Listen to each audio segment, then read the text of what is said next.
Hey, what's going on, family? Welcome to episode 30 of The Finance Bro. We have real conversations with real people about money. If you've seen episode 1, then you got to watch this episode because we have no one other than Andre Truss on this one again. And, I'm glad to have him on here because, when we get together, it's always some good conversation. So before we get into it, Truss, what's good, bro? How you doing? How you doing today, bro? I'm good, bro. I'm really just here. You know how I am. Just trying to come on here, get the people what they need. Actually talk and actually have the real conversation. I get excited about these too. Seeing the transformation from episode 1 to episode 30. This is big, bro. I'm proud of you, man. I'm really proud of you. This is big, bro. Appreciate you, brother. Appreciate you. It's been a journey, from start to finish. I remember even this, starting from day one. You remember how nervous I was to even get in front of a camera. Like I couldn't get in front of a camera without sweating, and now it's kind of, and now it's a comfortability thing. But I remember those days you was right there coaching me, like do this, do that, let's get it, and through repetition and just embracing, enjoying the process, it's got here. And I think for anybody that's looking to start something, no matter what it is, I think that's important to recognize is that you're probably not going to be good when you start, but it's through that repetition and continuing to pursue that goal that you get better each time as you go, and you have good people who will tell you, hey, you should work on this, do that. Like I enjoyed this. Because Yeah. even when we go back and watch these episodes, like I'm always criticizing myself, and Trust is like, yo, bro, that was really good. And I'm like, what? And he'd be like, you didn't notice that? And I'm like, nah, but I noticed I did that. And he'd be like, bro, relax. It's tough because we are toughest critics. That's natural. It's the same situation whenever I'm on anything or wherever I'm going. I'm always looking at myself where I'm like, my eyes was twitching too much. Like Yeah. stupid things that don't really matter. Yeah. But then I'll have a convo with somebody and they're like, yo, that episode was fire. You did X, Y, and Z. And all right, cool. I'll take it. I'm Yeah. trying to get better with that celebration itself. Celebration of self. That's a big one right there. And so actually to get into all of this, so just talking about the journey and like the journey of podcasting, but today's topic, I want to talk about like what it truly means to embrace the journey, because I think that's something that many times gets overlooked when people are beginning to start something. They think about the finish line and forget about what it takes to get to the finish line. So That's facts. what what are your thoughts on like what it truly takes to embrace the journey? And I think we'll let this guide the conversation today. Got you. So if I had to break that down, bro, you know how we are. Like I'll spend a lot of time just thinking to myself. So for a lot of you guys that don't know me, I'm super big on taking time to just like go think. Right. Like I might take 2 or 3 days of just like complete isolation to just think. Like I just want to think for those days. So, getting settled into life is a big topic to think about because you have to start to understand who you are as a person and what you want out of life. And I was sitting there and, speaking of journeys, I was thinking about my journey as well. Right. And what does it mean to have a journey over a lifetime? And what does a journey over a lifetime look? And something really hit me. I was sitting there and I was thinking, okay, if I'm the one setting the pace, how can I be behind? Mm. Wish I had a button Right. up here like a burr, burr, burr, burr, burr. If I'm the one setting the pace, how is it possible? How could I possibly be behind? And I think, it until we start to look at life as a game that's played over a lifetime, i.e. a journey, right? We can't even start to come to some of these realizations because the idea won't even present itself into your mind unless you start thinking these ways. That's true. Right. So settling into the journey, I'll be thinking about how I settling into my journey. Right. I watched I love watching movies. Yeah. So I watched The Martian. And The Martian, for it's not no spoiler, guy gets trapped on Mars. Right. And I was thinking about it from my lens. I'm like, yo, bro, what would you do if you got trapped on Mars? I was like, first of all, I'm not a scientist. I'd have been out of there as soon as the food was done. I'd have just been trying to like enjoy my time until the food was done, keep it 100. But for him, he understood his mission. He understood what was needed. And he got settled into that ride. I'm here now. I'm here now. Like nothing I can do is going to change this. Nothing that I can nothing that I can do at this point right now is going to change the fact that I'm trapped on Mars. Mm-hmm. And it's like, okay, I got to come up with a plan. I got to come up with, I have to ration my food. I have to really start doing these things. And for me, watching him, he got settled into that journey. Like, okay, this is the routine. I got to wake up. I'm only allowed to eat half a potato, right? Like that's the max. So I got to get comfortable with the fact that I have to only be able to eat half a potato, or now I have to be able to grow them. Now I have to be able to do these things. Now I have to be able to really scale and get better. I have to be able to get better. But you can't think that way until you come to grips with the fact that you're on a journey that you got to get settled into. Mm. Right? It's like you can't even begin to think about those thoughts. So, I hope that answered the question. But I got to start it up with something to get the conversation rolling. No, I think that was a great example, because immediately it made me think of someone on a financial journey. And a lot of times when people find themselves struggling financially, they, like you said, the first thing is accepting the situation as it is. Is Mm-hmm. like, I can't get out of this situation until I decide that I want to change it. But once I decide that I'm here, I have Mm-hmm. to conduct myself as if I'm here. I can't continue to act as if I'm in another place when actually this is where I am. So, like you said, he had to learn to ration potatoes. And there's people that are getting their finances together that might have to cut back on the things that they want to do. They might have to get rid of some subscriptions. They might have to stop eating out and going to brunch and doing things with friends to get back on track, because that's a part of their journey. But Yeah. until they can understand the importance of that and how those things are in the grand scheme of a lifetime are minuscule, like you're gonna, by the time you're Minuscule. done, you're gonna think back and be like, bro, that was such a small part of my life. But until you can really sit down and look at the bigger picture, it's hard for people to get to that point. Mm. And It's a no, go ahead. my fault. No, Were go you ahead. done? No, I'm good. Go Yeah. ahead. It's a scary thing, bro. Because to accept where you are means you got to take that accountability. Mm. Mm-hmm. And that's a tough thing. It's a tough thing for everybody. Everybody goes through this. It's not like, Yeah. it's not like, people are born and then they don't go through this process. Yeah. Right. It's everybody gets to a point where they either accept the process or they don't. Mm. Right. Every human being has to go through the same exact thing. And it's a difficult thing. It's really scary. Mm-hmm. Right. I'm not going to sit here and act like it's easy. I mean, me and you both know it's not easy. Yeah, nah, not at Right. all. It's a very scary thing, but I like to try to think about it I like to try to think about my life in terms of extremes, because Mm. that's how I personally internally like understand things. Mm-hmm. I put them on levels of extremes, and then from those extremes, I kind of peel it back a little bit. Yeah. Right. So for me, it's like, okay, well, do I have the life that I want right now or no? Right. It's a simple yes or no. I try to break it down yes or no. So, okay, I do have the life that I want. Okay, I don't have the life that I want. Mm-hmm. Well, if you don't have the life that you want, what are the risks of not going for the life that you want? Right. On one extreme, there is you don't have the life that you want, which leads you to have problems because it's not the life that you want. Yeah. Or you get the life that you want. Mm-hmm. You just have to work for it. So on my levels of extreme is like the life that I want comes with unlimited abundance. The ability to do whatever I want, the ability to speak to anybody that I want. Really, for me, I want to go learn under like the smartest people on earth. I just want to keep learning. Yeah. So the ability to fly around and go meet these people and spend weeks at a time and months at a time, like that's the type of life that I want, and that's the extreme of the life. Mm-hmm. On the other side of the extreme is like if I don't chase the life that I want, the life that I don't want can lead to depression, anxiety, sadness. I gained, my physical journey as well. I had gained Yeah. like 70 pounds. It was bad, bro. Yeah. Right. So it's like the life that you don't want versus the life that you do want. And I felt the extreme of not Yeah. having the life that you wanted. Yeah. I'm settled into my journey, bro. I'm good.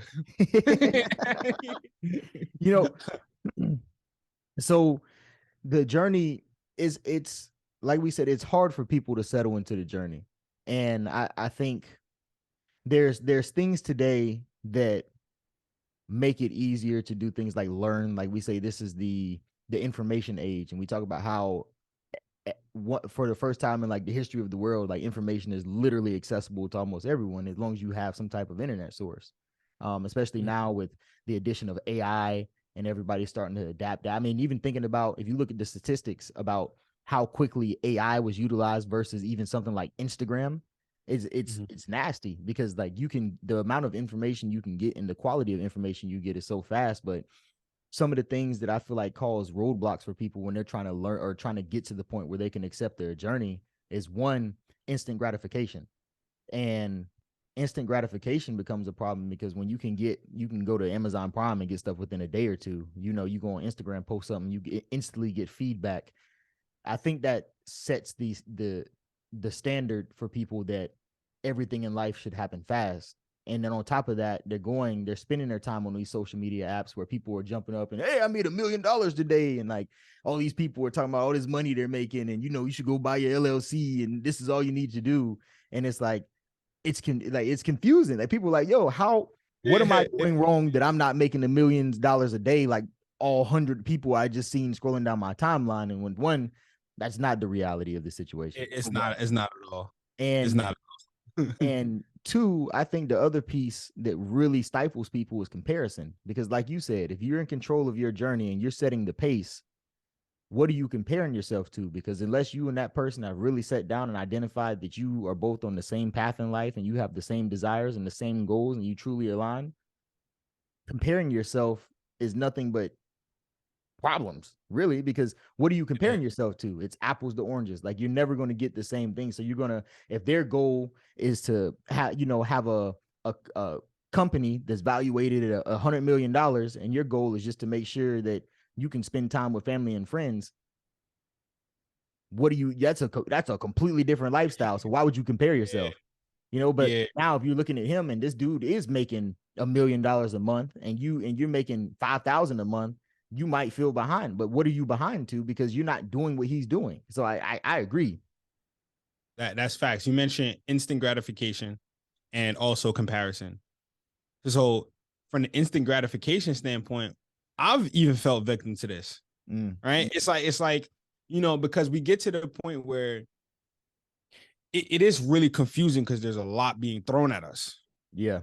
The new generation is starting to take over, but the issue here is that until you really know how to think, the only way to think is from what you hear. Right? So if you hear a bunch of people all day in front of you while you're trying to formulate thoughts and figure out what you want out of life, that's like, yo, you're behind, but they're not explaining. That was the issue I had, right? It's like, I'm okay with somebody telling me I'm behind. If they genuinely think I'm behind, I appreciate you for making me aware. Thank you very much. Actually, I didn't know, but thank you very much. Okay, now that I'm behind, like, to what? Right? Am I behind to what? Like, what am I behind to? But there aren't many explanations. There aren't many people having conversations like this, frankly, where it's an open conversation. Like, whether this gets 100 views or 1,000 or 100,000 views or 1,000,000, it doesn't change the landscape of the truth within the conversation. True. It just doesn't. True. Right? It doesn't. So from an instant gratification standpoint, it's all in front of us. Oh, you're behind. You're not doing well. You gotta leave your job with no context. Zero context. Zero context. It's like, yeah, if you don't like your job, bro, it's cool to leave it after we've created a detailed plan to leave it. It might take you 5 years to leave the job. And it's okay because that's a part of the journey. But we feel like it's supposed to happen overnight. So what's happening, with social media in many ways is like we're getting spoon-fed information with zero context. And without that context, it's making it really difficult. We talk with hundreds of people, if not thousands of people a year. And we see how difficult, including ourselves, how difficult it is to when people are consistently berating you with information and it's hard to validate it. Like, how do I validate this information? And then the second, you mentioned comparison, right? That's real. I fell victim to this 1,000,000 times. I always joke, But one day I was sitting back and I just started laughing because I'm like, yo, Andre, the last time I did this, I think I was 29. I'm 30 right now, by the way. But I was sitting there, I was like, Andre, you're comparing yourself at 29 years old to 65-year-old men.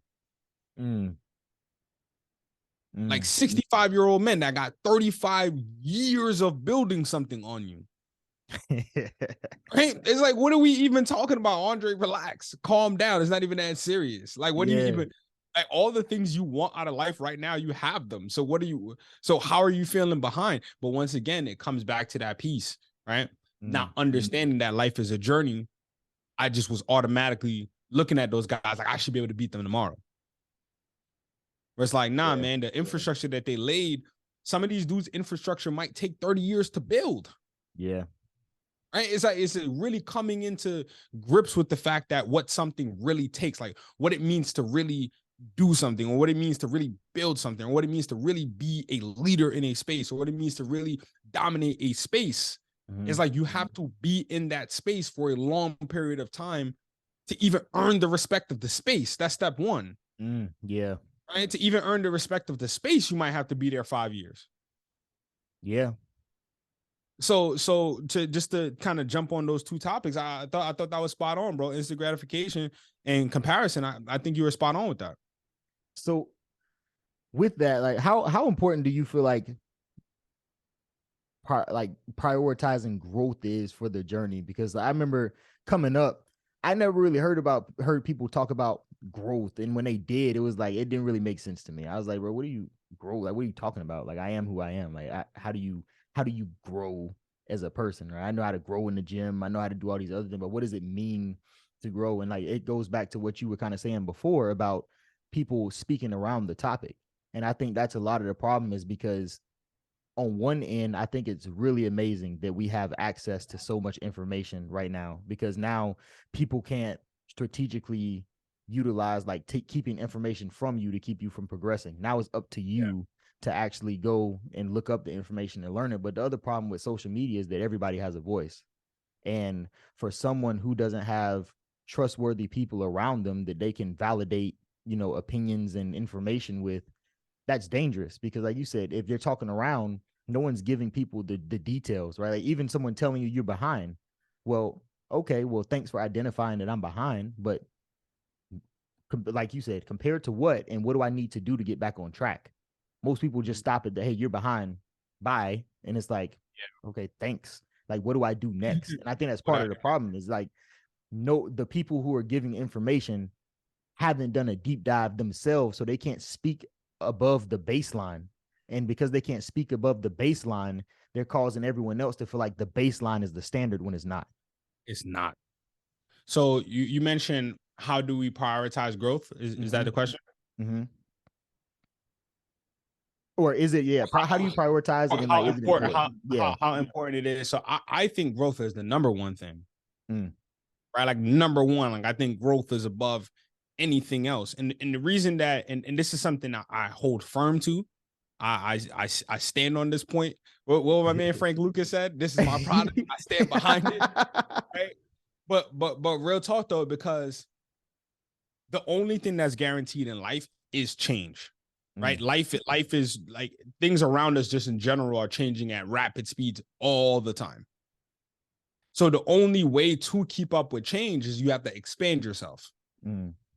I remember growing up, I was cool in all facets of the word, in my own version of the facet of the word, right? I was a cool dude in my own lane. I just minded my business. A lot of people knew me. I played basketball, I played football. I was just, but I really stayed to myself a lot. But I was also really cool with a lot of people. Yeah. One of the things that I noticed was that whenever I was in different groups, right? Like I'll be with the chess team, or I'll be with the debate team, or I'll be, somewhere playing basketball, I always got labeled. It's like, yo, bro, how are you also playing basketball, but you play chess? I didn't know that there was rules on how many things a person could do. Yeah. Right? It's like, even from a standpoint of that, it's like, me being better at chess, wouldn't that naturally make me better at basketball? right? Because if I'm able to see moves ahead on chess, wouldn't I be able to see moves ahead on the basketball court? Wouldn't I be able to project the game better? Even in life, if me being good at chess, wouldn't I be able to then, see 10 moves ahead? In fact, it should probably be a prerequisite. Actually. So from that lens, the importance of expanding yourself and removing the limitations, because the limitations is what we believe we are. We're so much more than what we think we are. And that was a bar. I remember, I don't even remember what I said. I just be shooting from the hip. But it's so much more to life than what we think we are currently. And we could do so much more. It's just that no one's pushing people to do those things, right? Nobody's pushing people to go past the barrier. Yeah. Right? I know you said last year that you were unhappy. Okay, well, how do you get happy? Right? It's a natural question. How do you get happy then? If you're unhappy, how do I get happy? Yeah. What does happy even mean? That progression right there is the growth. Because you can't even begin to be happy. You don't even know what it is. Yeah. What does it mean to be happy? Yeah. What does it mean to be happy? What do these things mean? So that idea of growth is like, you should be in learning mode at all, like for the rest of the entire journey or the rest of our life should be continuous learning, because continuous learning is how you free yourself. Right. So from that standpoint, man, I think it's the most important thing. I don't think anything is more important than growth. And the reason that I say that is because growth encompasses everything. It does. Right. Yeah. With my family, I can grow. With money, I can grow. With my verbiage, I can grow. With my ability to, meet people, I can grow. Just learning more and expanding your mind. I think people will be really surprised at what they're capable of when they start developing that confidence. But you can only develop that confidence through going through the growing pains. Yeah. Right. Yeah. But on the other side of that growth now is the thing you were seeking. Right? If you wanted to be, I remember when I was losing the weight, bro, I was depressed for a while, and I had gotten to that state. I was like, yo, man, I couldn't believe that I got myself to this point. I was an athlete, I played tons of sports. I was always in shape. There's never been a point in my life where I just haven't been in shape like this. And the entire time it was bothering me, and I'm like, yo, the gym is beating me up, bro. I don't remember the gym ever being this hard, bro. I don't remember it being this difficult. Just when you're playing basketball, you're playing football, go to the locker room, you go to the weight room, go get your workout in, but you with the guys. Yeah. It's about a mission that you guys are on together. When you're in the gym alone, it's now about mental endurance and wanting to change something within yourself. It's two different things. It is. Man, it right. is. And for me, I was going through that battle, and I'm like, yo, man, is this even worth it?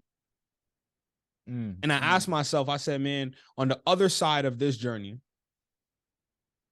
will you be stronger mentally? I say, yeah, I would.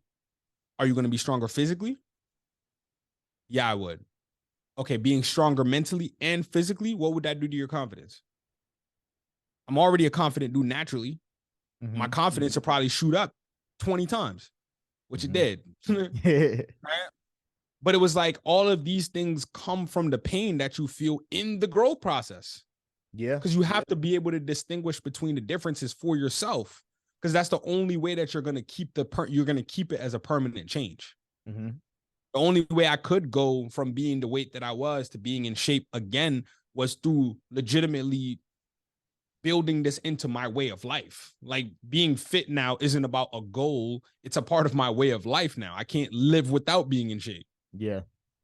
And that came from the growth process of first being like, okay, I don't want to do this. To now I can't live without it. So on the other side of prioritizing growth is all the things that we want, but you got to want it for yourself. Nobody else can make you want something for you.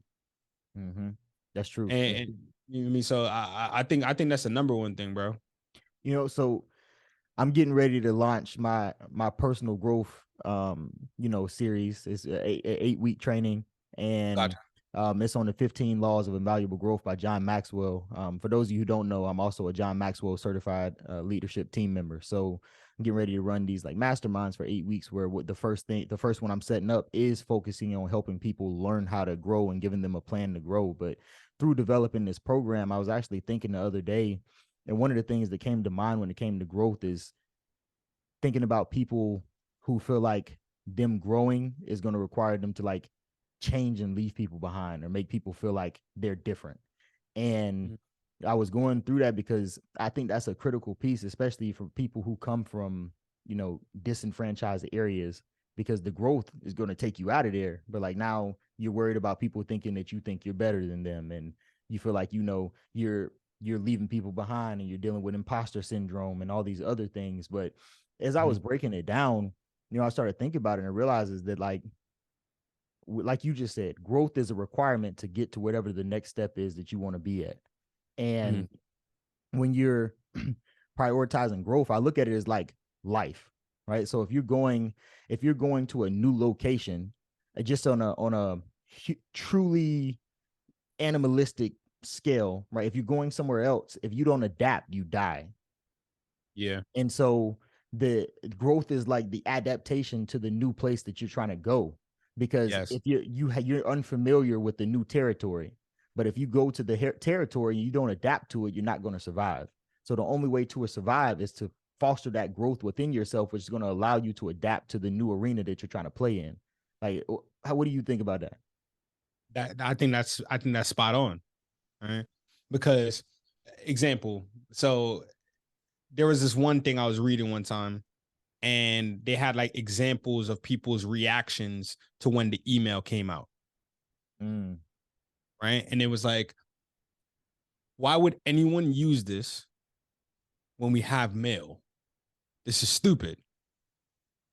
But they weren't saying it's stupid because the idea was stupid. Because if they sat there with the idea long enough, they would see that it wasn't. Yeah. It was just that this is a direct threat to what I've been doing for X amount of years. I've been doing this one thing this specific way for X amount of years.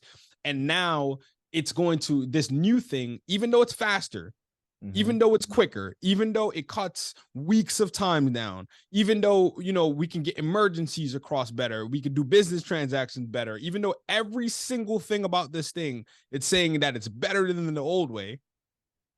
The idea of having to change and go through that learning process of learning something different stops like 98% of people, bro. It stops pretty much everyone. And those who can understand that, wait, this isn't a negative. Wait, you're telling me that I've been licking stamps, writing these letters by hand, right? Putting them into an envelope, having somebody run off to go do it, or myself having to go mail these things off. Now I have to wait 6 weeks or what it might be for a response to this, or whatever the time frame might be. Yeah. Even though I need the response immediately.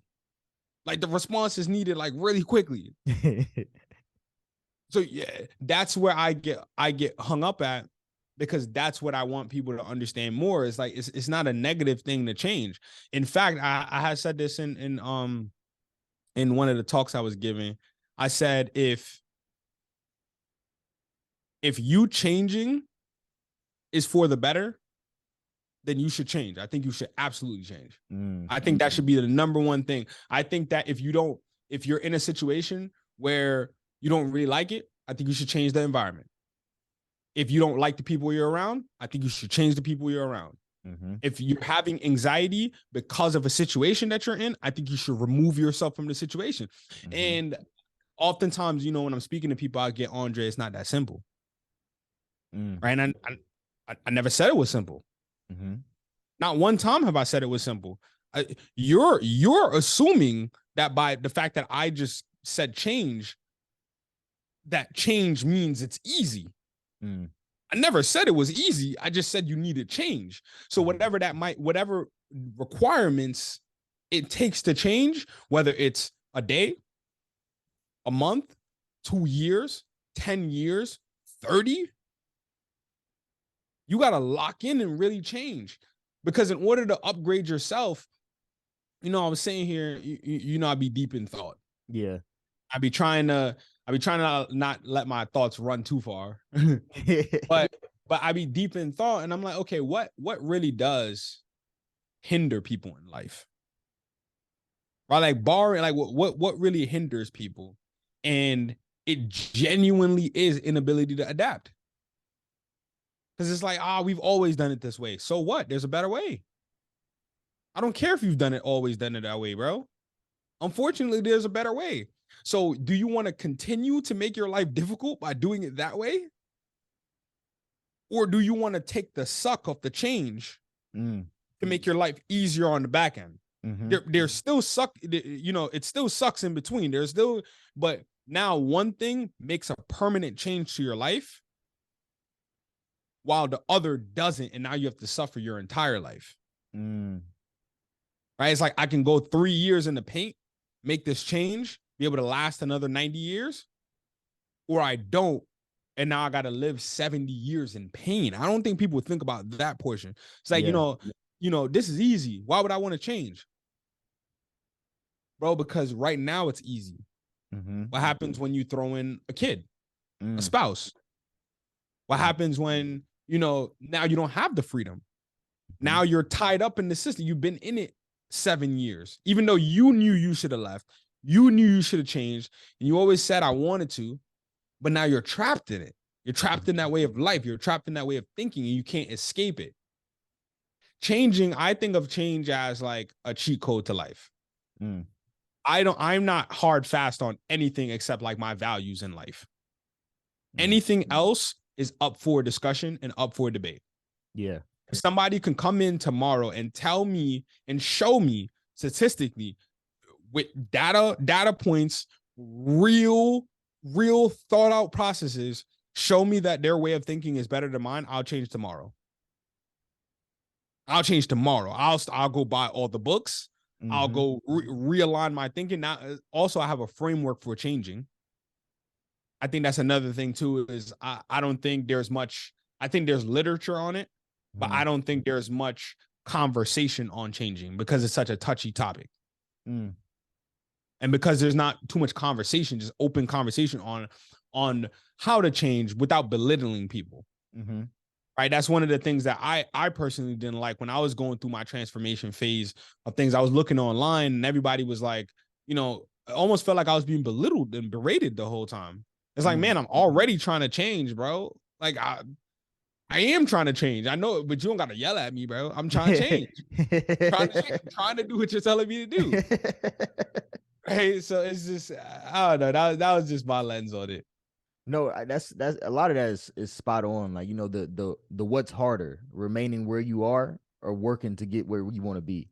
I'd rather, endure the struggle of working to be where I want to be, because nothing's worse than, the people always talk about your deathbed and like laying on your deathbed with regret.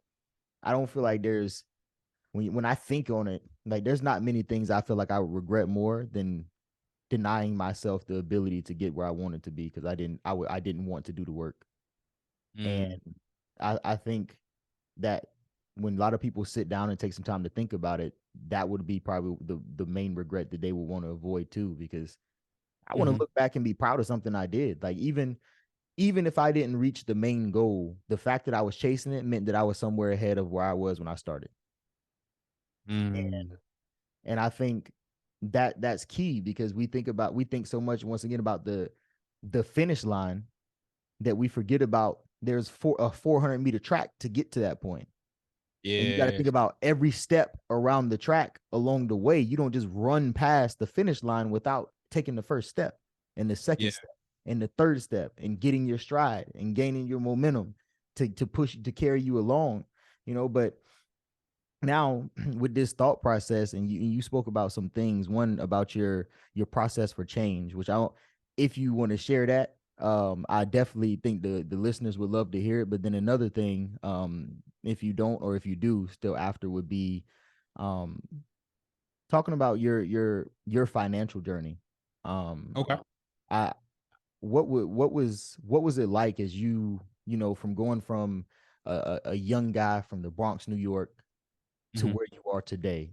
Um, very, very different places that you wouldn't expect a person to end up from, but also you didn't just blink and just walk into this either. Like there's a lot of Yeah. work that you had to put into to get there. And I would like that to be illustrated for people, because I think a lot of people think that they don't have it in them. Like, oh, I don't have the smarts, I didn't come from the location, I don't have the people, I don't have the resources, and they always feel like because they're lacking something that they don't have the ability to get where they want to get. And I think, you know, you for sure have a story that directly contradicts that. And I think can motivate some people listening to this who feel like they don't have it in them to get where they want to be. And when Mhm.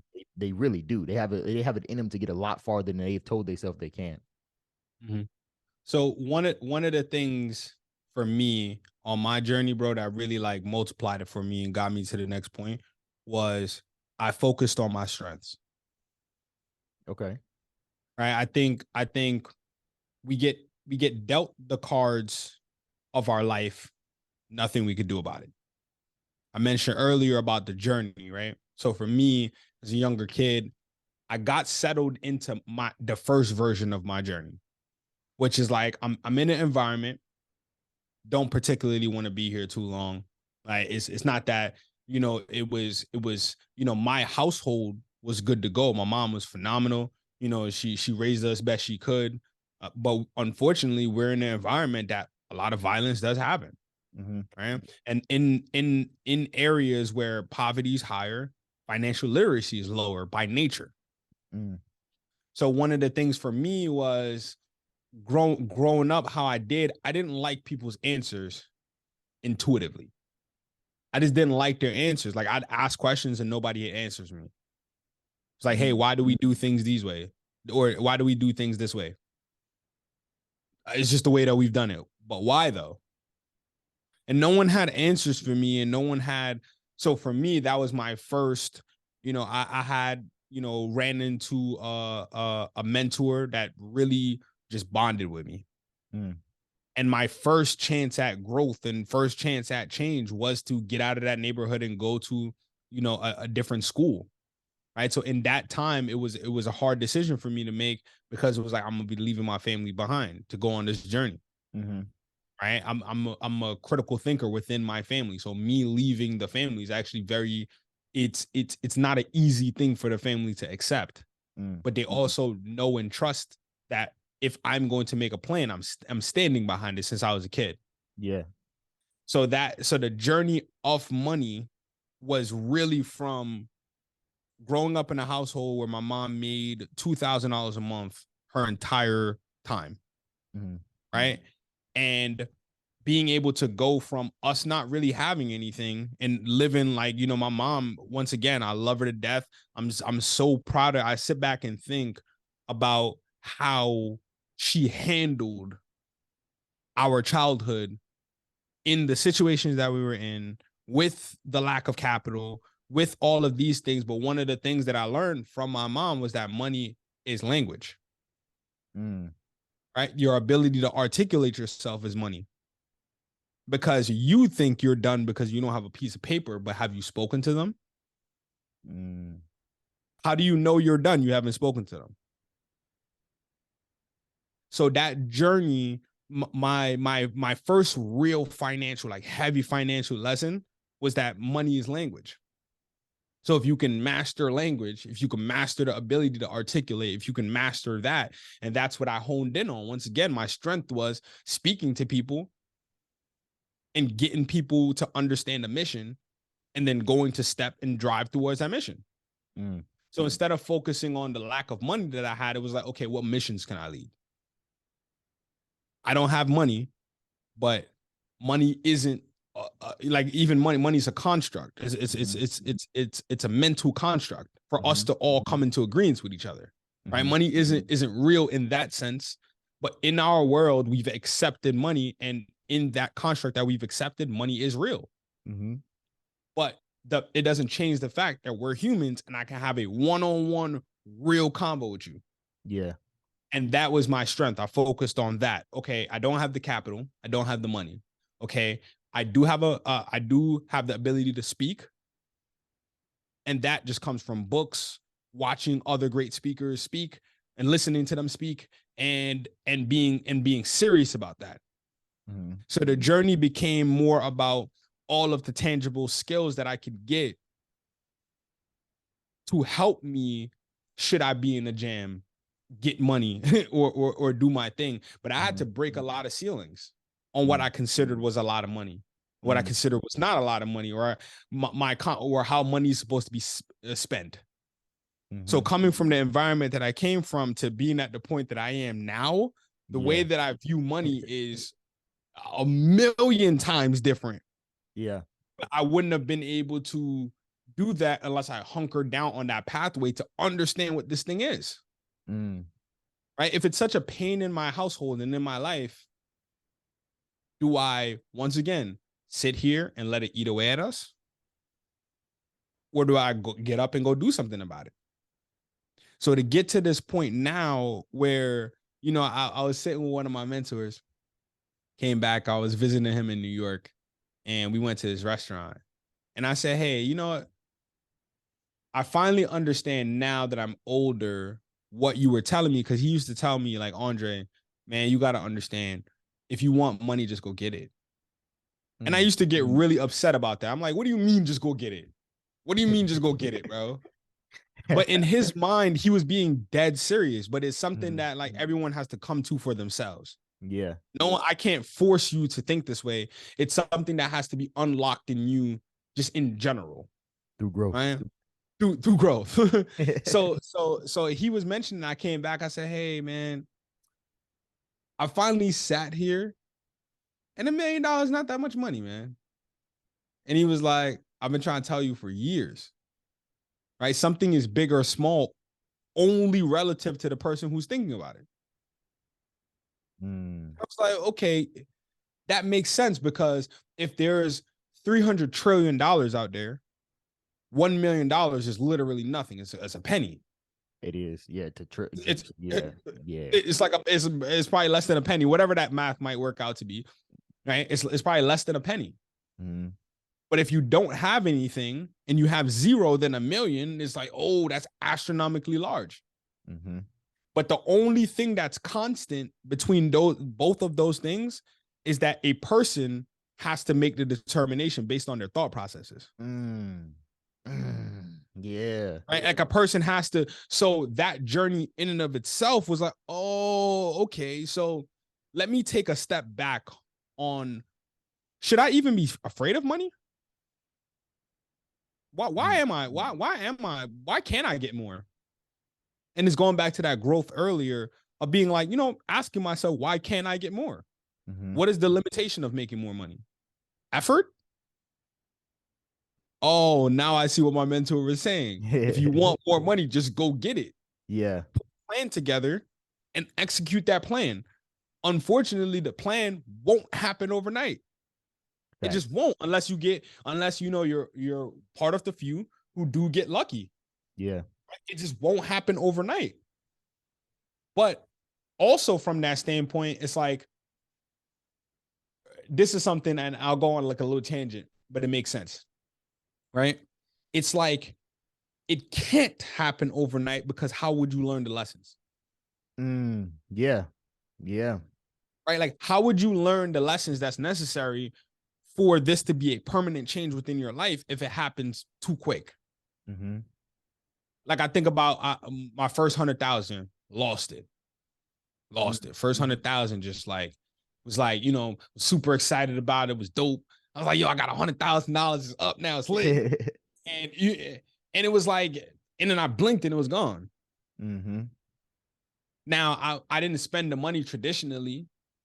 You know, I didn't spend it on cars and things like that. I take care of a lot of people, so naturally it went towards taking care of people. But in that moment, I had to learn, okay, well, you lost your first 100. Well, how do you not lose your second? You know how to get to 100 now, right? So even though you're thinking of the fact that you lost 100,000, you're also not thinking of the fact that you now know how to make 100,000, and you're confident as hell to make that 100,000. Yeah. So you can make it again in less time. In less time, just don't lose it. Just don't lose it this time. It's like, okay, well, in order to not lose it, it needs to be in some type of infrastructure. It needs to be in type. So now the questions are naturally, by actually taking the steps in life, the actual things that you need to learn just reveal themselves to you. Mm-hmm. So me coming from my environment to like now how I live now, one, it feels unbelievable. Like I'm grateful every day. Like I pray I pray a lot. Right? Yeah. I'm exceptionally grateful for what I have. It's all from the man above. Mm-hmm. And I take that very serious. But then also it's like, you know, how can you begin to take that journey if you don't even understand how serious the journey is going to be? Mm-hmm. So me, you know, coming from that, you know, I left the house, what, 18, 17 or 18. I never been back. I left the house at 18. I got on one of my buddies said something to me. I really appreciate it. He said, yo, Andre, I really respect you. At 18, you got on the train, said you were going to go do something and did it. Mm. And I was like, you know, I never really thought about it from that lens. You know, it was just me. It's like, yo, who else is going to do it if somebody doesn't do it? Yeah. Because I'm looking around and it's like, I think I'm the only option right now. So I gotta go do it. Yeah. You know, but it's also like, I mean, the limitations that we place on ourselves when it comes to money, and it's not even us necessarily placing them on ourselves. I think they get placed on us through our life's travels. Mm. Like as you start to travel, as you start to meet people, as you start to hear things, you start to pick up little things that you don't know you're picking up. And that's the detriment. So coming from that, man, it's unbelievable. But as someone who did it the traditional way, I didn't do it the rap way. I didn't do it basketball way or football, which Mm-hmm. I rap. I play basketball, I play football. I did all of those things, by the way. I'm not saying that those are bad things. Mm-hmm. It's just that like I did it the old school traditional way through like just sitting down and actually belief in self. Like I gotta put together a plan about the things that I want in life, Mm-hmm. and then I need to go figure these things out because there's people who's depending on me to figure these things out. Right. So even like the responsibility, right? You can't even you can't even begin to make more money until you take on responsibility. Yeah.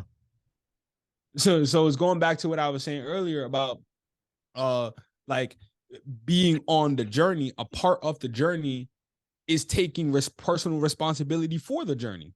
Yeah. So man, I can't even believe, right? There's some nights that I wake up, bro, I can't believe it, man. I'm unbelievably grateful. You can hear it in my tone. You come around me, you'll feel it in my energy, everything about it, you know, to come from those environments.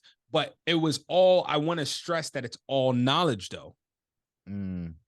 Right? It's all knowledge because we're the sum total of the decisions we make. Right? I think we had a convo on that one time. Yep. Right? We're the sum total of the decisions we make. Mm-hmm.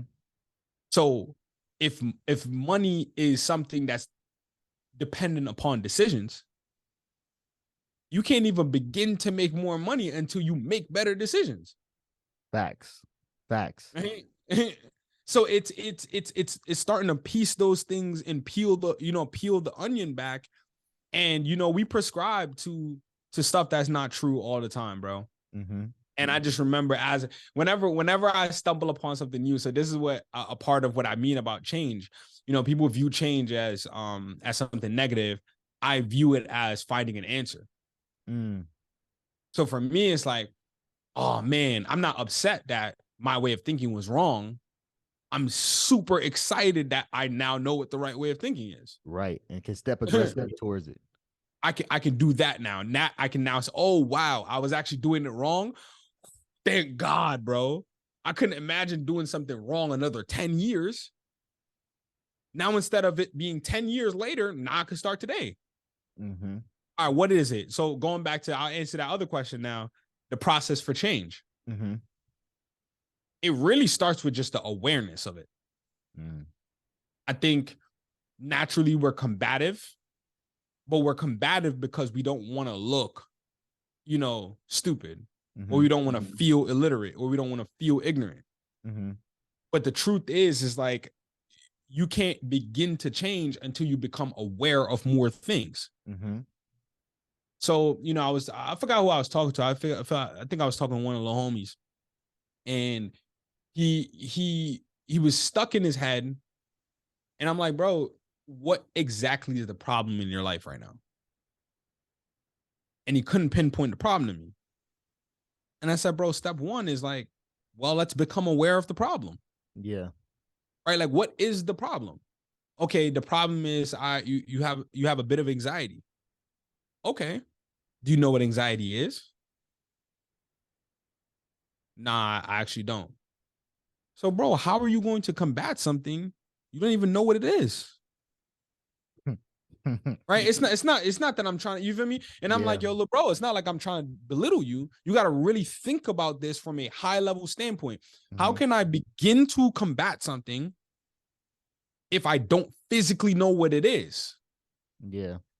You're setting yourself up for failure. Mm-hmm. But now if it's like, okay, what is anxiety? Okay, well, it's like the impending feeling of something is going to happen. Mm-hmm. Well, do you know why you feel that way?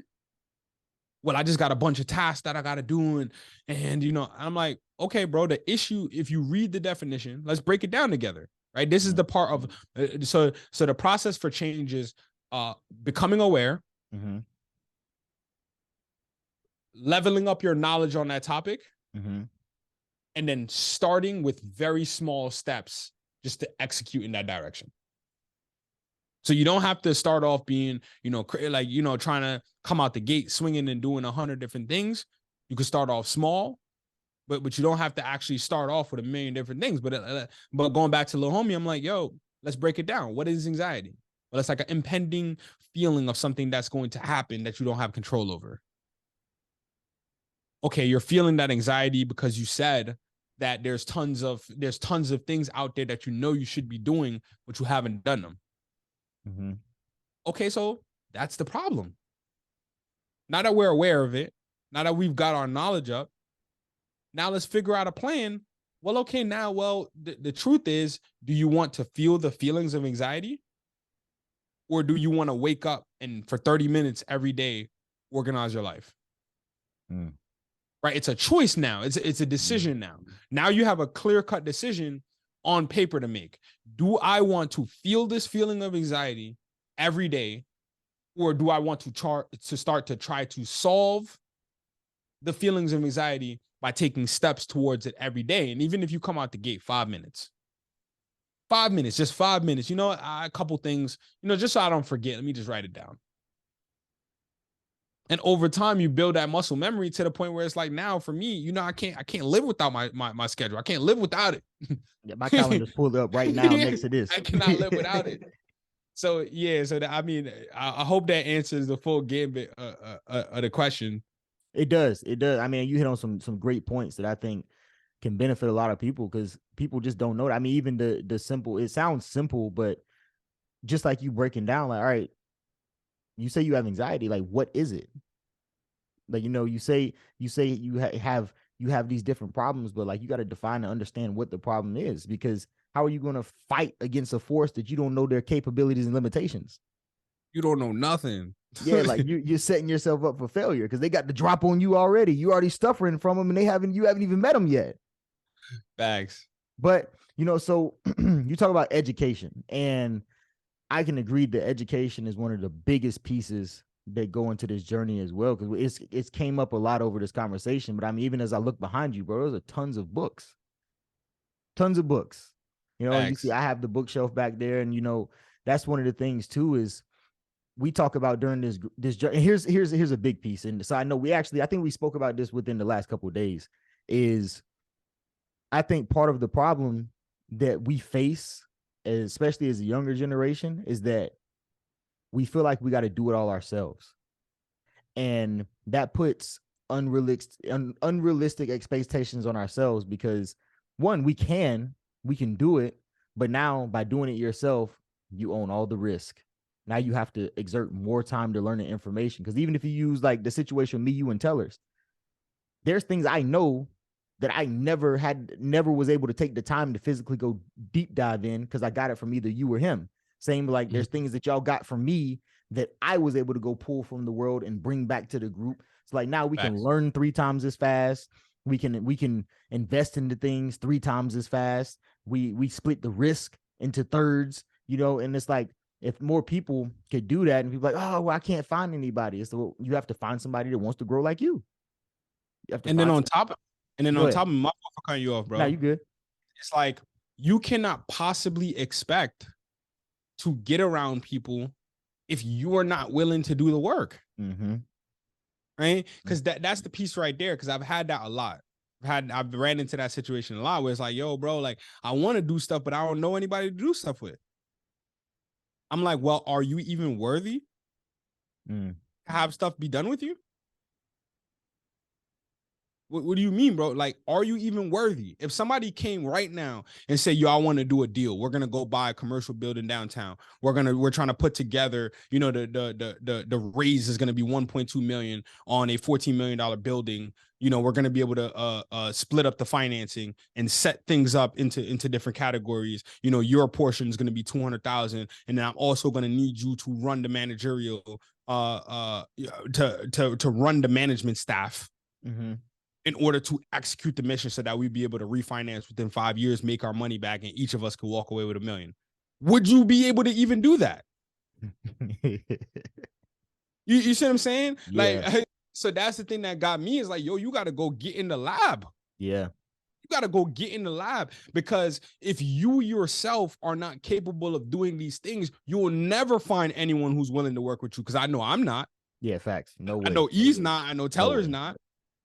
Right? Because I'm not about to spend hard-earned dollars that we had to really blood, sweat, tears, and equity of our life to get in order to help someone who's not willing to help themselves. Mm-hmm.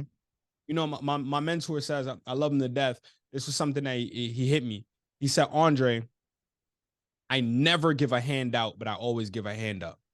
And I just remember sitting with him. I'm like, what made you come with that? He's like, man, it's a tragedy when there's a good, hard working men and women who just don't know. That's different. Yeah. But for someone who's not working hard, who doesn't care, who doesn't have ethics, who's not pushing, who's not striving for more, why would I waste a slot? That's what he said to me. Why would I waste a slot on you when there's a young man or woman who's dedicated their life to betterment?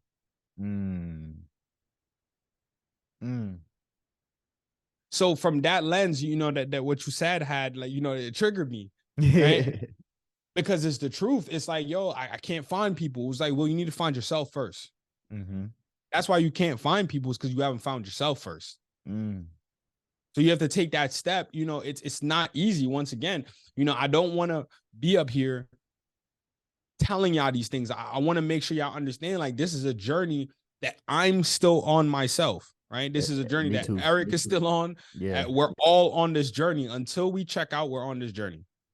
And dedicated to it. And in order to get better, you have to find a journey to commit yourself to and be dedicated to it. You just won't grow. So I had to jump in real quick. My fault. No, you good. You good. That was good. That was a bar about it. Your mentor is great, right? He's dropping some gems, you know, dropping some gems, man. I like this guy. Like this guy. But another piece that I feel like is extremely important to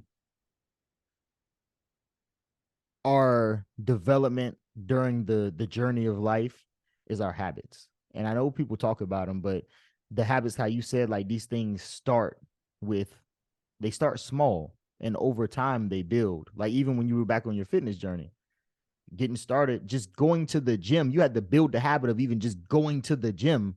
Then once you show up, like, and that's, people forget, like, the part of the first habit is just showing up for yourself. And from there, everything else falls in line.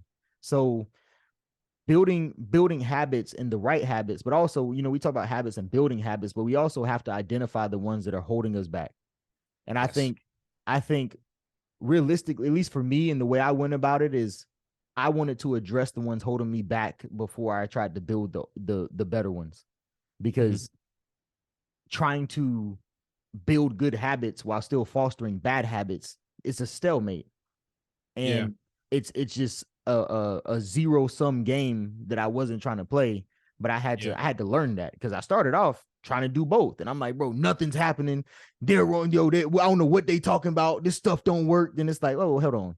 Well, you still do that. You still do this. You have this going on. Bro, you're not going to get anywhere. It's you have a 100,000 pound weight tied to your leg, and you trying to step forward. You're not making any motion because you haven't chiseled away at any of this weight. Yeah. And it's like, oh, wow, okay, well, let me chisel away from the weight first and then start moving forward with the better habits. And then as I started building those habits and progressing, even like reading, I tell people, I talk about reading all the time, but I want to emphasize to everyone here, I did not read, didn't like reading. I went from the time in high school, I didn't read for English class. I went to the Naval Academy. I would spark notes and I'm out of there. I just didn't want to read. I didn't like it until one day I decided to I started learning about entrepreneurship. This is in my adult life at this point. Like I'm in the Marine Corps and I'm like, oh, entrepreneur. Like, what is that? Cool. Start deep diving. I'm like, yo, I like this military stuff, but it's not really, I can't get, I know where I want to be in life. And I just know I've analyzed this system from the top down. Like I've had a lot of time to think about it, and there's just no way it's going to allow me to get where I need to be. So I had to jump in the lip, and I'm like, all right, cool. Well, what's the first thing I'm doing? Since I say I want to do business, I was like, everybody talks about these books and I hear these business people. So the first book I really picked up, so I read a book called Rich Dad Poor Dad by Robert Kiyosaki on deployment. And I was like, all right, cool. This is cool. But like, I wasn't even trying to get into business then. I was just, at that point, I was just asking the question of how do you make more money? Like, how does a person go about in a normal job? Well, I can't even say normal 9 to 5 because that was 24 hours. The military was 24 hours a day, but especially for me. But someone working a normal job, like, how do you grow more money? Because the job isn't guaranteed. They're not required to give me more. But if I want to grow more, how do I use this job to invest into me to get where I want to be? And then through that, I was like, okay, so the first book that I really read seriously that kind of started changing everything for me was The Compound Effect. And once I read The Compound Effect, I said, oh, I haven't been serious. Like there's clearly a different level of game that people in the world are playing. And the only reason I became aware of it was through that book. And through that book, one, it talks about the compound effect, and I've been reading ever since. Like, and now, like we have book clubs. We'll read books together, break them down, talk about. Cause I think that's the other thing too, is people just read books to say they read them. They don't actually take time to internalize the information within them. And I think that's the other problem, is I don't just read a book just to read it. I'm reading it to figure out how I can aggressively apply. If the book is sound, which typically I don't just get. There's books, we go to Barnes. Yeah. I think we both have memberships to Barnes and Noble. We hang out in there all the time. But for the books that come through and like everybody talking about them, I don't want to just read it just to be a part of the group. But oh yeah, I read that book too. Like I want to read it because okay, if that information there is good, then that person's telling me exactly the way to avoid all the pitfalls that they went into. So I'm trying to aggressively apply it, because not only does that help me expand my life, but now I can reach back and all the little homies that we have, that stuff that they don't have to go through. So like we talk about how we want to really start impacting the younger generation and the younger guys, and like we're able to do that because we're doing the work and reaching back and saying, hey, not just telling them, hey, you should buy properties, but like telling them, hey, if you buy this property, you're here for 3 years, you might, based off of this area, you might get $100,000 of equity in the house. So when you leave, you can sell it. You could take this 100, sit on it, and then you do this. And that's a very different conversation, or like, hey, you keep it as a rental, you cash flow this much. Now this cash flow can be utilized to do this, as opposed to what we came through is like, bro, buy a house. Yeah, it's two completely different things. Buying a house, but bro, they were telling, I had no idea what could come from buying a house. Yeah. And it's like, now we're not just telling people what to do, we're telling them why to do it and how to do it. And I think that's extremely important, because most people were going around thinking about things that people just told them how to do, but never gave them any context behind it. And without the context, it's hard for a person who's never done it to find the motivation to push. Because okay, you're telling me I need a house, but why? What am I pushing? Like, what is this house going to do for me? Yeah. Like, I already live in an apartment, or I'm already renting. I have a house. Like, so what does buying a house and having my name on that paper, what is the potential for me to gain from that coming? And through that understanding is like, wow. And now after they understand that, Okay, now here's the work you need to do to get there, but they're going to be more likely to want to do the work because they know what the outcome can bring for them. Yeah.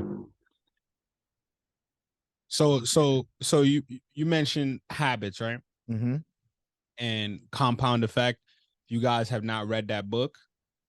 So E and I read a lot of books now, but I'm actually not a big fan of when people are jumping into reading. I actually don't recommend that you read a lot of books. I think step one is really read one or two books that you take dead serious. Mm-hmm.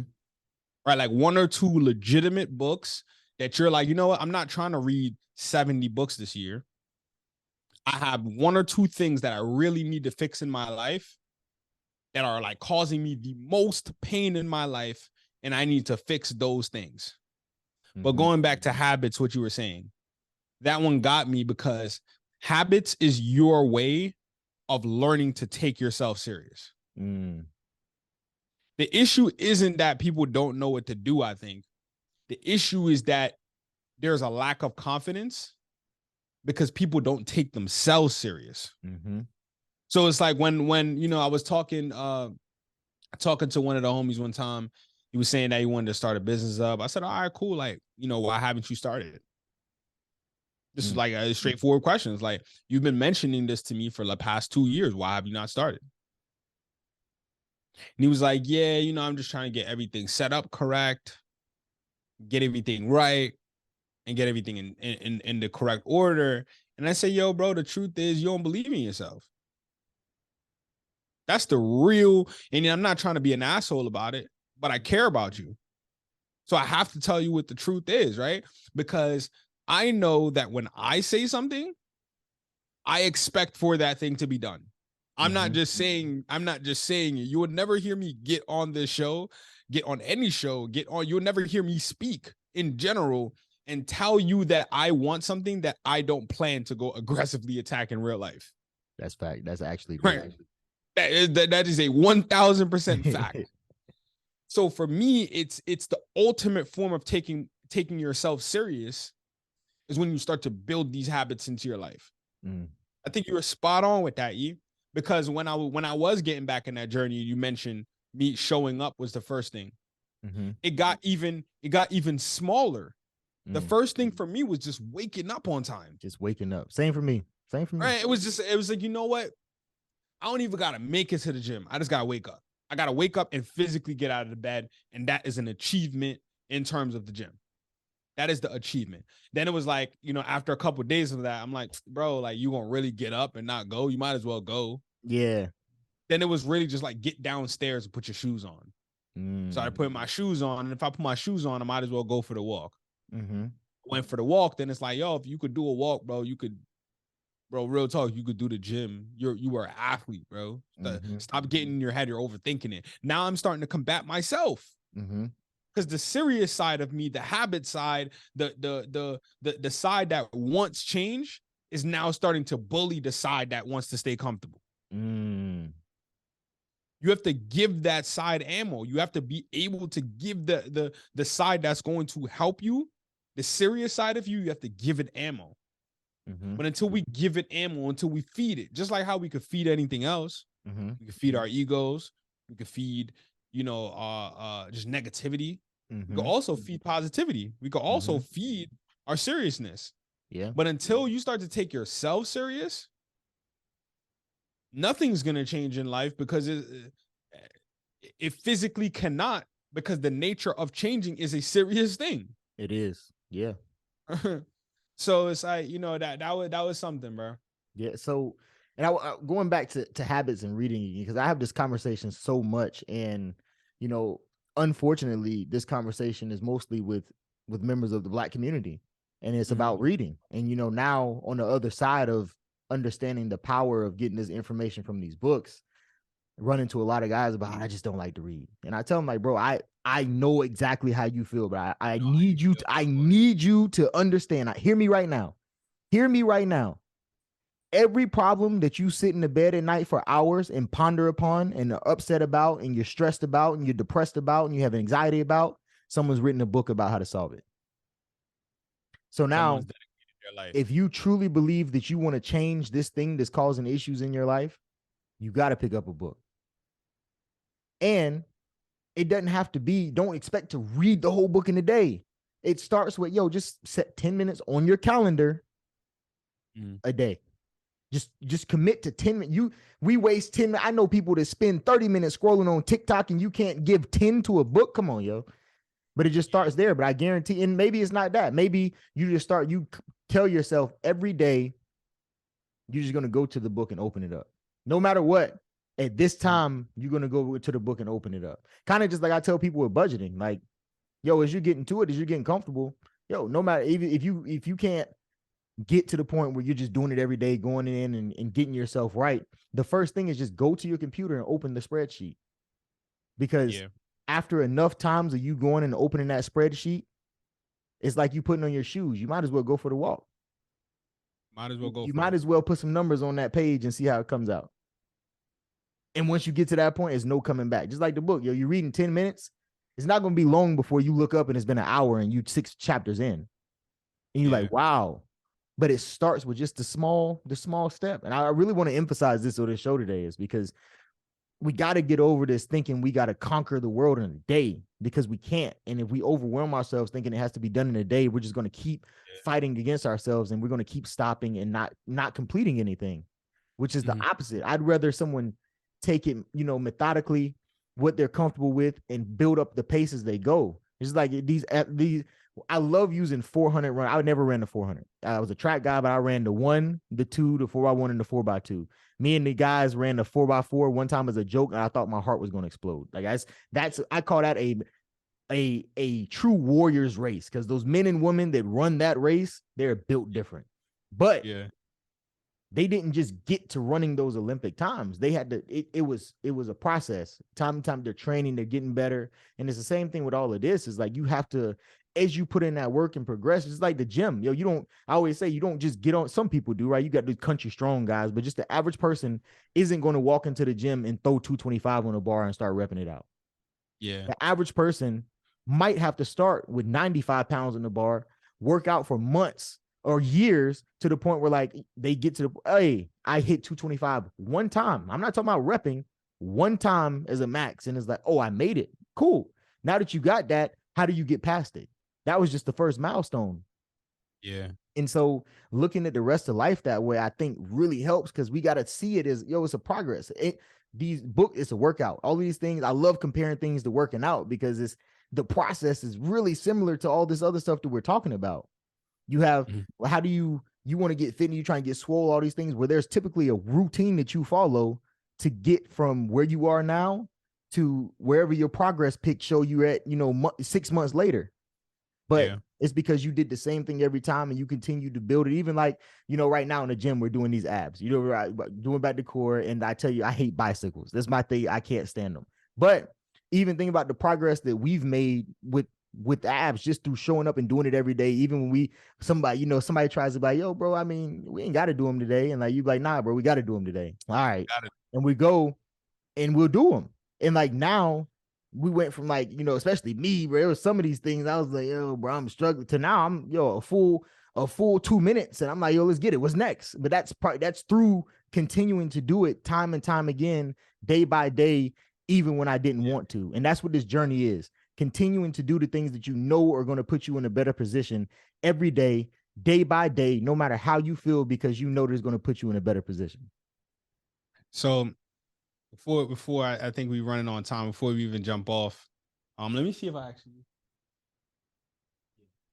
So I bought a copy of this the other day. All right, Fahrenheit 451. I heard of that one. And the reason I bought it is because I had a teacher in college, Professor Drew. I can't remember her last name, but she was a really sweet woman. Right? She was just really nice. She was an older lady, and she was obviously super intelligent.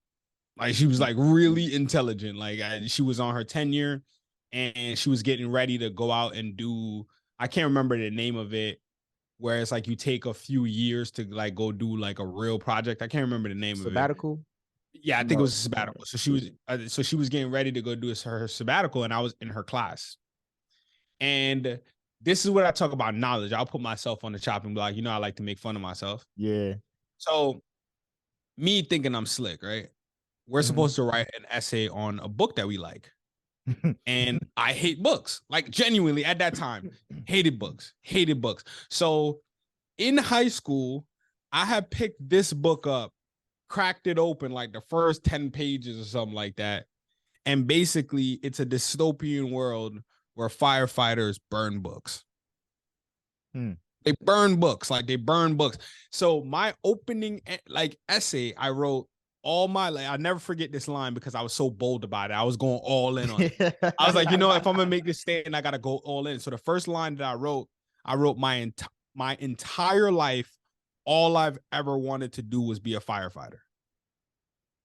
And I talked about how much, and I articulated very beautifully how much I hate books, how I think they're stupid, how I think they waste time, how there's so much going on in the world, how there's poverty, there's pain, there's violence, there's so much going on that for me to even begin to sit here and think that I'm going to read through this, because at this point I was just viewing books as like fiction. Right? I'm going to be reading through this and this is going to help me. And I never forget it. And that's why I really appreciate her. Professor Drew gave me like a 99 on that.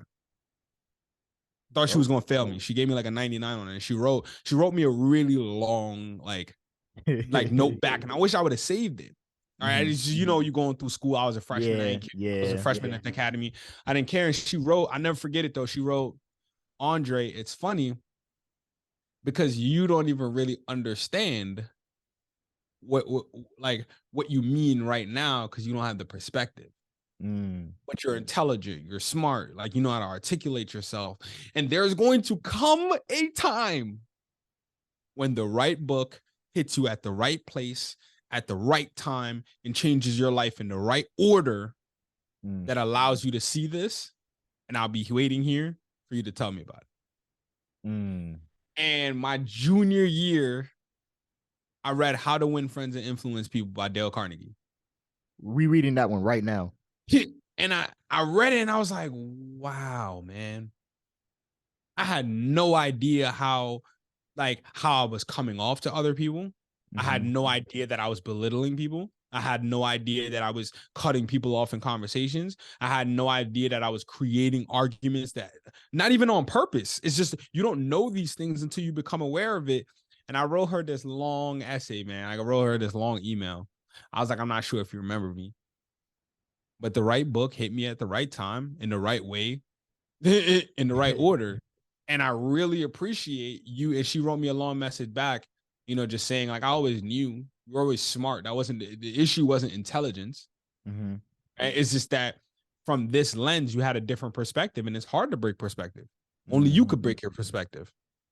That's why I didn't fail you on the essay, because you still met the intent. Even though I didn't agree with it, you still met the intent of the essay. Yeah. But I also wanted you to know that I thought you were wrong and that you'd come around. And, you know, I think you're going to do great in life. And I really appreciated that. Like to my core, I really appreciated that. So, but I wanted to highlight how ignorant I was. I didn't even read the whole thing. I read like 10 pages. The entire book, bro, the point of the book is to show that in a world where we neglect knowledge, we become individuals that can be controlled. We become individuals that no longer can free think. We can only think based on the information that's given to us. So whatever information is given, we just take it. But until we seek out self-knowledge, that's why in this dystopian world, they had to burn the books, because the books is the answer. I missed that whole thing, bro. I missed the whole thing. I missed the whole point trying to be slick. And she's laughing because clearly she knows I didn't read the book from her lens. But she's like, yo, this little dude, he's arrogant in that way. Yeah. And but I like him. He had the balls to kind of do that. But from that lens, it even goes back to show like how a lack of knowledge really is a detriment. It shows how like the world would go to complete and utter chaos. I mean, we're starting to see it now. Man, But that's a different that was conversation. We got to crazy. get on that. But that's a great point, though. And something I want to highlight too that you said you did after is you went back and you said, yo, I was wrong. And I think that's something that a lot of people got to learn to do on this journey too, because I think people don't realize the number of bridges that they burn Mhm. um through doing things. And it's okay to be wrong, but the respect that you get from somebody to just being able to go to them and say, hey, look, I get what you were saying now. I was wrong. I understand where you were going.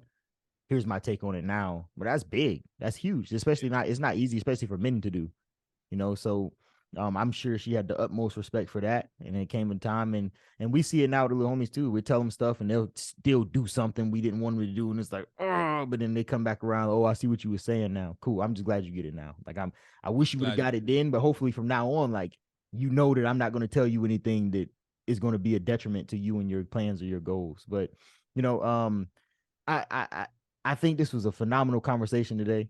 I yeah, think there's a ton of stuff that people can take away. Even for me, there's some things I'm gonna take away from what you said. I'm definitely looking forward to this more. For those of you watching, be on the lookout for Commander Lights. We got some big things coming soon. Big the things coming journey, soon. the journey, We the, we the journey. we're really trying to help people tackle this journey. Um, and so I'm looking forward to what this can become, and what this become, like, fruits for not just us, but for those that decide that they want to take the journey seriously and take this journey with us. Because we truly believe in helping people that want to help themselves, and we don't have to do it alone. We really embrace that mindset that it shouldn't be done alone. And if you're somebody that's working hard and trying to get to where you want to be, you need to come hang with us, because That's facts. there's no better place to be. We all trying to get it too. But with that being said, everyone listening, please, after this show today, just figure out what you need to do to start embracing the journey. Because as you start to embrace the journey, you're going to start to realize things for yourself that you may have never realized before, and your life will change forever. And I think that's what we all want at the end of the day, is for our lives to truly change forever in a way that benefits us, and not just us, but those around us. So with that being said, I really want to thank everyone for listening today, and stay tuned for the episode next week. Let's get into smoking.